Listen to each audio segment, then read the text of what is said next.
It's Becca from Becca's Garden, and it is the end of March, almost April 1st. Welcome to the garden. So let's go do a little spring tour of what we've been up to here. We just got some beautiful rain.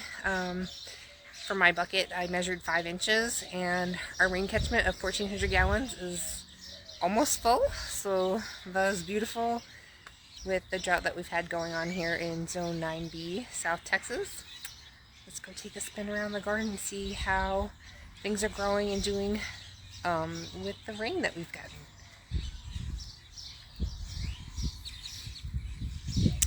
Hubby's helped me so much with changing things up for the season. We got a peach tree fruiting out. And this is just a kind of a teepee trellis over here, over a 2x4 frame with our cucumbers. And we just have some different things growing, some elephant ears. I think that's called jade.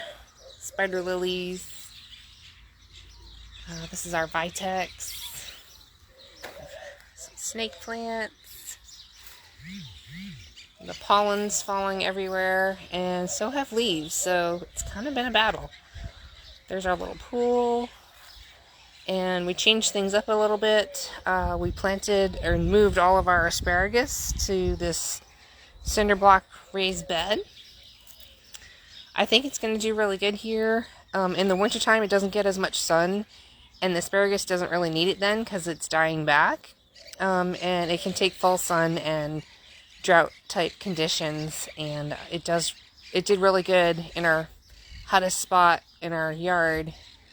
And then instead of moving this bed and taking it apart, we're really tired and decided to move the asparagus plants here. They were 2 years old when we bought them, and we've had them for about 3 years, some of them, and some about 2 years. So some are closer to 5 years old, some are 4, and just harvested a little bit when we moved them, and then we're going to let them fern out and maybe harvest next season. And then we had a raised bed along here that used to have tomatoes, and just covering up, trying to keep the birds out has been a challenge, I'll say, and trying to figure out the cost of that and how we would do that.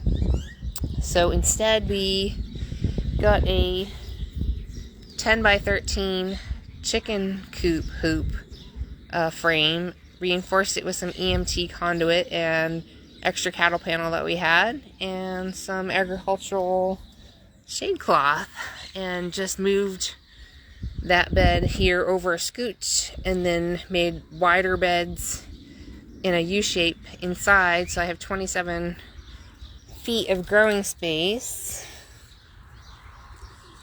in this dome-shaped chicken coop house. And it's 30% shade cloth. Help keep out lots of pests, and it's a great place where I always start my seedlings, and just to keep the birds and things out of here. So I did plant some dwarf tomato plants in here, since we have a good 4+ feet, I guess, a little 4 foot, and then the arch gives us a lot more space than the teepee shaped chicken coop hoops. So we've got some dwarf tomatoes in here. We've got Napoli, and I've got Tycoon.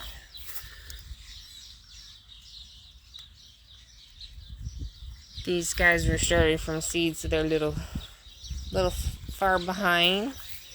We got some pomegranate trees started. I have another Thunderbird dwarf tomato plant. So these all produce within about 70 days. We have Carmelo. Super excited to see that one at the nursery. It's supposed to be an excellent variety. And then also we have the Phoenix. And did I lose the tag? Anyway, I might have lost the tag. But these are all Phoenix tomatoes. And just like I said, I have a bunch of seedlings in here. Different varieties of yellow champagne, Floridade, Ukraine purple, black seaman, Arkansas traveler, some different pepper plants. Oh, that's gotta be a melon or something. I'm stuck in there. I can't remember what it is. Maybe it's the artichoke. I think I restarted the artichoke seeds. So I've got Rio Grande, and is there another variety? I got to pull the plug on these guys when the rain came. Hubby came out and helped me. These are Tiny Tim micro dwarf tomatoes. And it looks like they're gonna make it.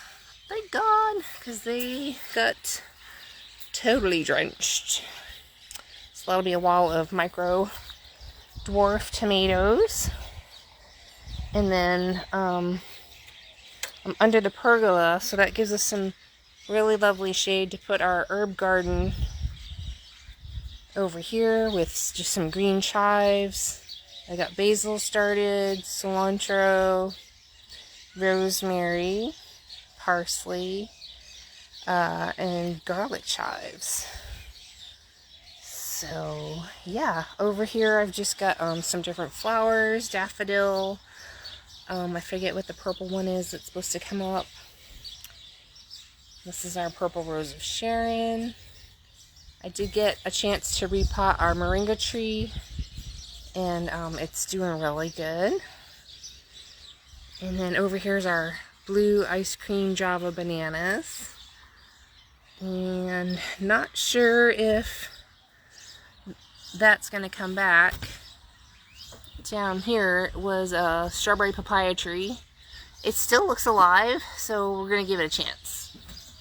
And then that's our white rose of Sharon. And let me spin you around. That's a crepe myrtle for someone. And this is just our little hangout area that's shaded in the afternoon. These are our goldfinger banana trees. They have this really pretty striping, and they're doing pretty good. We got some purple fountain grass and a bunch of fig trees started. Like I said, we're still cleaning up and organizing, but we did get some free patio pavers from a neighbor, and no, we didn't have time to do it perfectly, but there was a bunch of storage stuff that we put on top of here, and we moved it all. And then that is our baseball net batting cage, and then just a bunch of PVC pipes, and then it came with the fiberglass arches. And then in here we've got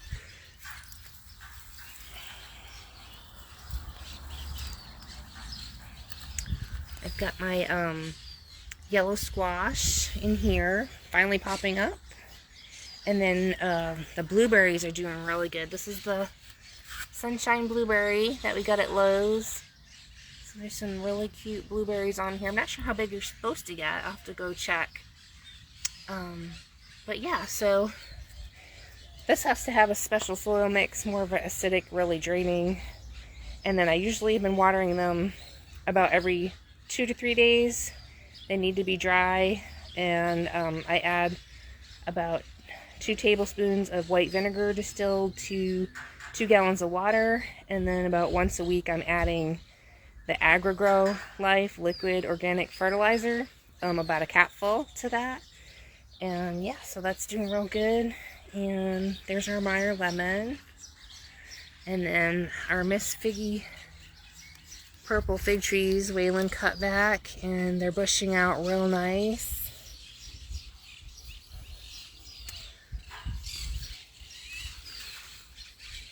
And this helps shade our water catchment behind it to keep the water cooler, so that when we water with our water catchment from the rainwater, back here it's blacked out with paint and then a shade cloth over it, but it really, we just get such strong sun here in South Texas. We need to keep the water cooler, because it can burn your plants if the water comes out too hot in the drip line.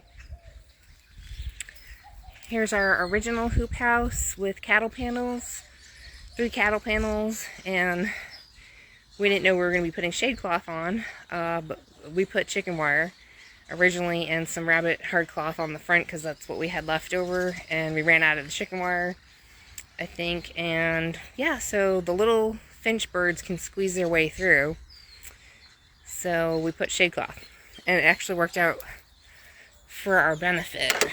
And then so this ended up becoming over here our greens house with kale and Swiss chard that I've overwintered. My lettuce is almost done, as you can see. It's almost starting to bolt. Been really enjoying the lettuce since about November when I planted it. And then, so as I'm pulling out the lettuce, I already planted my bush green beans. And then there's some volunteer tomatoes popping up in here. And yeah, so I've got my bush green beans popping up. And then I've got some tomato varieties that I'll be planting in this side. And we've got serrano peppers and just a bunch of bell peppers and some volunteer tomatoes. So this will be my bell pepper area.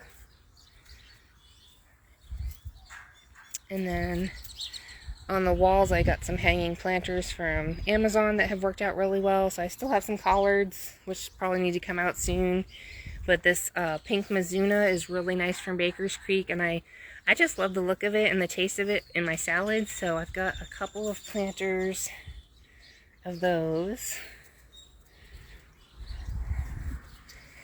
And yeah, so that's worked out real good. We just had a bunch of extra mulch happening, so we threw it down this pathway. And then only one of my Cherokee Purple tomato plants made it. All the rest just really suffered with a lot of problems this year. And our local nursery said that they were struggling. The customers were struggling with the Cherokee Purple, so they weren't carrying it this season. So that was interesting. These are our better boys in this row here. And this is our remesh cage wire cages. And then this ended up being, this is something I can save the seed on. It's Homestead 24. I've grown the Homestead before, and it's excellent tasting tomato and grew really well here. So this is a stabilized heirloom, and I will be saving some seeds from that. So I'm super excited to have that in the garden this season. And then this is just our little patch here of Yukon Gold potatoes. These literally were about 2 to 3 inches tall, and after the rain, a couple of days later, they are just all popping up and doing really good. I planted those 8 inches deep and a little over a foot apart. And then that's all just bagged oak leaves, turning them compost. And then I've got a little bit of space here that I can plant a few tomatoes. And then this was just left over cattle panel pieces that my husband made a teepee out of. And then so we've got some more cucumbers back here. This is our sunniest location all day long. So this, with the cucumbers here and some dwarf Cavendish banana trees. I ordered some Red Lady dwarf papaya seeds. I'm going to try to plant some papaya trees, dwarf ones, throughout here. That's going to cast shade for our chicken coop. They've got some 30% shade cloth. And then we also have some loofah growing in the corner here.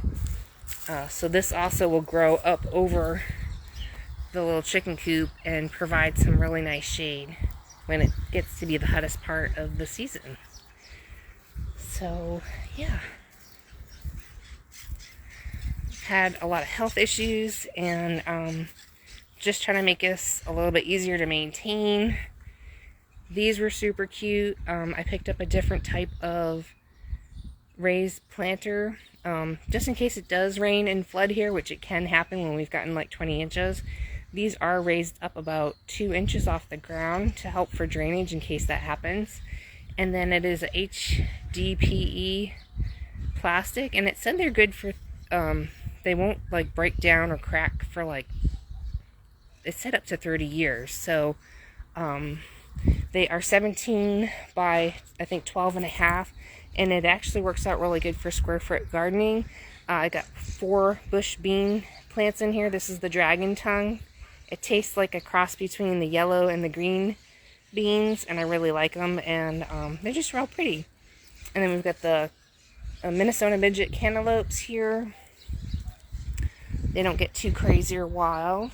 And then this is just stuff I had laying around. I've got my snap peas in here. And then that's pretty much the back garden.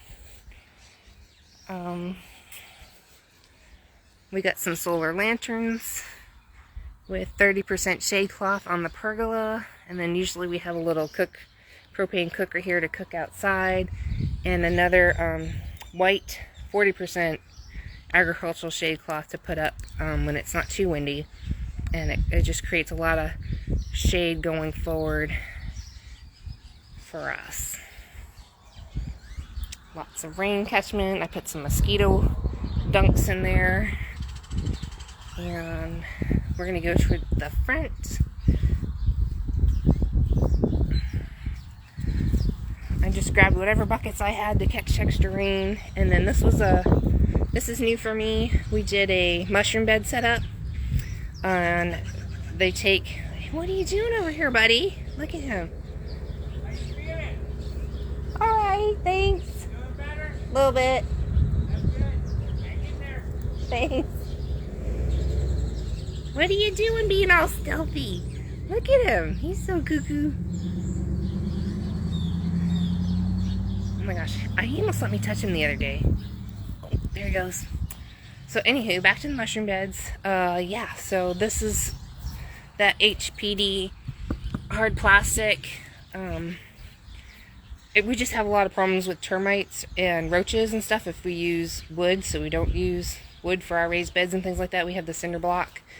And then I did kind of a lasagna layering here to make like a hugelkultur, but I didn't use sticks. It was our topsoil, cocoa core, straw that I had soaked, and the pine shavings, biochar, and some other things. I think I stuck in there earthworm castings. So I tried to get a few varieties that use the same substrate to grow in. So this whole first bed over here is shiitake mushrooms, and this is a chestnut mushroom. It's like a cute little brown mushroom. And then this is the blue oyster on the other half over here. So nothing's coming up yet. I just kind of set this up recently. And then just in case we had too much rain coming again, I didn't want the beds getting oversaturated. That was a lot of work for me. So I'm real tired, but I'm super excited to get some mushrooms in a couple of weeks from that. Oh yeah, I put some organic coffee grind in there as well. So that should help feed the mushrooms for a good while and get more than one flush. And we just have some other plants here. This is that, I think it's called, I can't pronounce it correctly, but it's like agapanthus, or it's also called lily of the Nile. And we had 60-mile-an-hour winds, and this thing still stayed on, whereas my daffodils and my tulips blew away. It's absolutely beautiful. So this will be a little cute flower bed I have going forward. Here's a little farm stand here. Right now I just have some plants for sale, some loofah seeds, and some Hales best cantaloupes. And then here's our little fairy garden with some Hoyas, more rain catchment, a fox fern. I did plant some allium bulbs in here that are supposed to be a purple flower that are supposed to be really pretty. And then this is the Devil's Trumpet Purple Datura. Look at those leaf miners being all crazy. So that's coming up. I've got a few people that wanted those. And then this bed here I redid this past season. So this will be my first season, I think, growing in it. This is the cherry tomatoes. I've got Sweet 100, Sun Gold, and then I've got the Ukrainian purple. I think it's like a large Roma heirloom that'll be going up in here as well. That's indeterminate. So these get morning and afternoon sun in our front south facing bed. It's probably oh gosh, maybe 16 feet long or something by maybe 18 or so inches on the inside. And I've grown in that bed for about 7 years, and the soil that was in there was terrible. I tried to work with it, and that last season stuff was just not growing at all. Everything was getting diseased, so I just dug it all out, threw it out onto the lawn, and redid it with our my version of the Mel's mix, which has extra cocoa coir and extra peat moss, because we're just so dry here. I know a lot of people think we're subtropical. We're more semi-arid. And we're getting to be a lot more like Arizona, I swear, every day, because we just do not get enough rain. So I'm going to try and make some oyas for that bed as well. And our joey avocado has really been suffering from this drought and the heat, as the leaves are getting burned at the tips. But I kept coming out here when it was raining and just bucketing. I was capturing buckets of rain off our porch here, and I was bucketing and throwing it onto the lawn and all around the fruit trees. They were just so dry. And this is the first time our pomegranate wonderful has been bloomed this early in the season, which is really just quite frankly blowing my mind. It never blooms like this early. They usually bloom around like July to August, and then we get to harvest in like October. So it is just loaded with pomegranates right now. Maybe because of the drought it threw it off, and then all this lovely rain, it's just really taken off. So, and that's a LSU Gold fig, and then back here is one of our grapevines, and then that's also where I planted the Hales Best cantaloupe at the bottom. This bed was super dry, y'all. I mean, there was no moisture in it at all, even though I've been watering best I could. So hopefully this rain, and I bucketed some water over here, things are starting to bloom. And then just kind of, we grew pumpkins here one year and just kind of let them trail out all over the yard. So hopefully we'll get some lovely cantaloupes here as well with our purple rose of Sharon. And I forget what type of grape this is, but it's a light purple, and it was really, really lovely and sweet. So we're gonna be planting another one.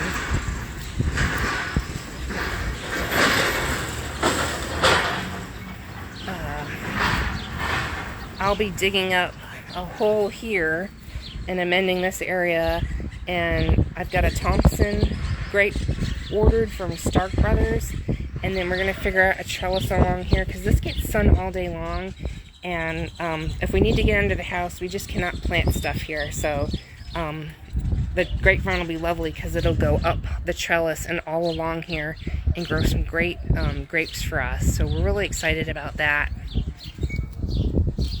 And I think that is coming this week.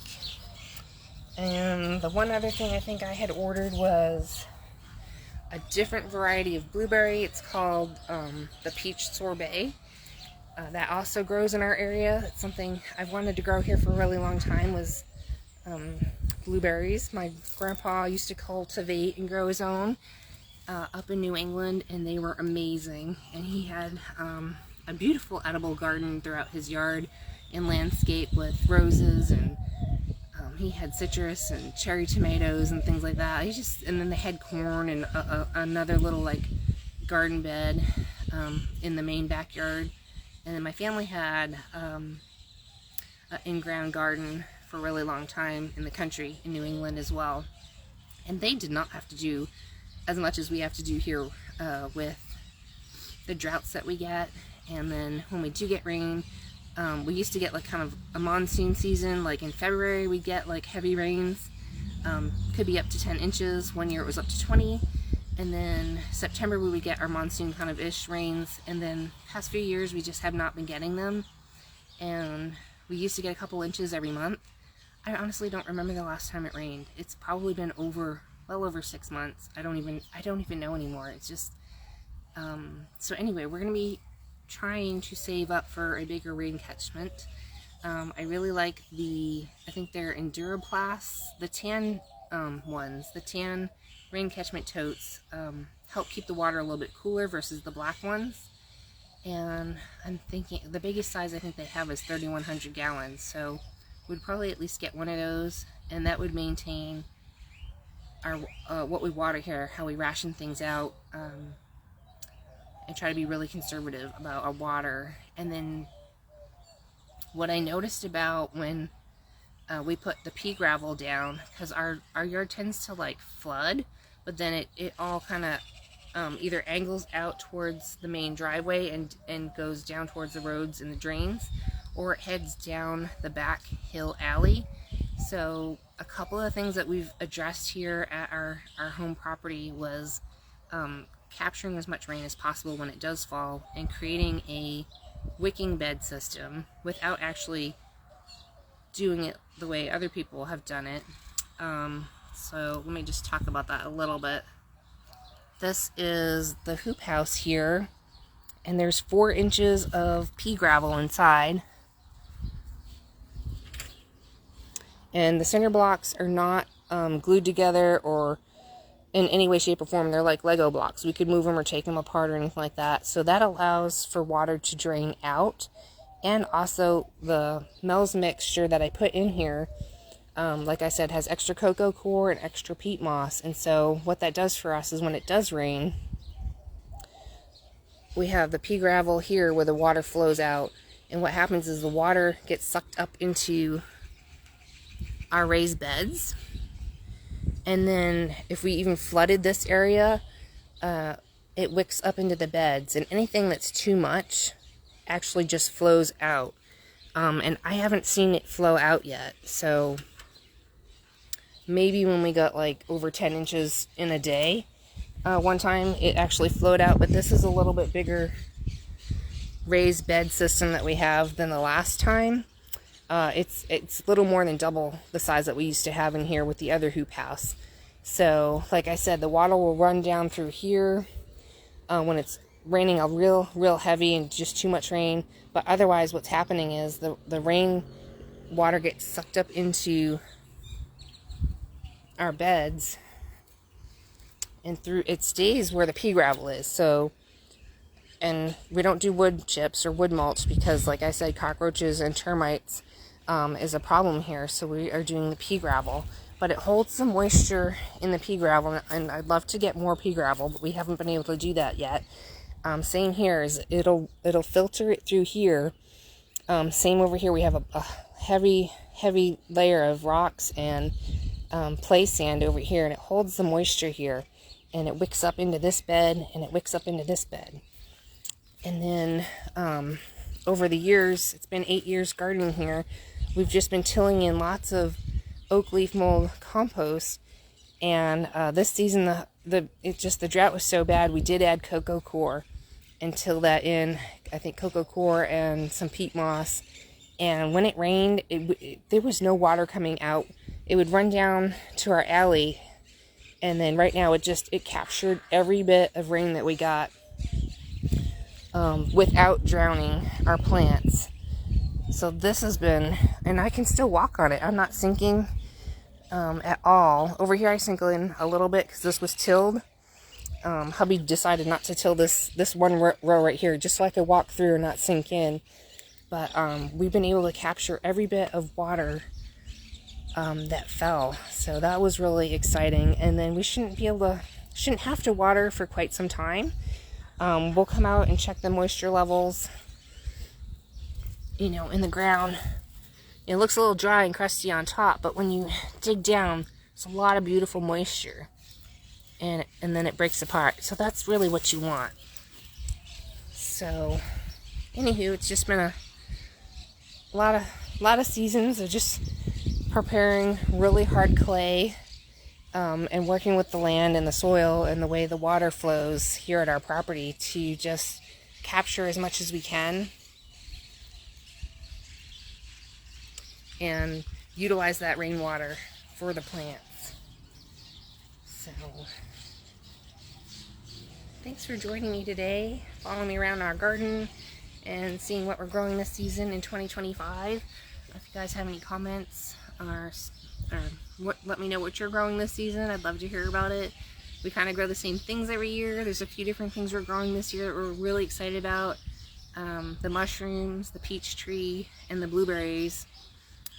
Really excited for those. So we'll see how those do, and we'll share with you guys how they're doing in a later video. So thanks for hanging out with me today at Beccas Garden, and we'll see you next time. I'm always getting dirt on my hands and my nails. Anyway, see you guys next time. Thanks.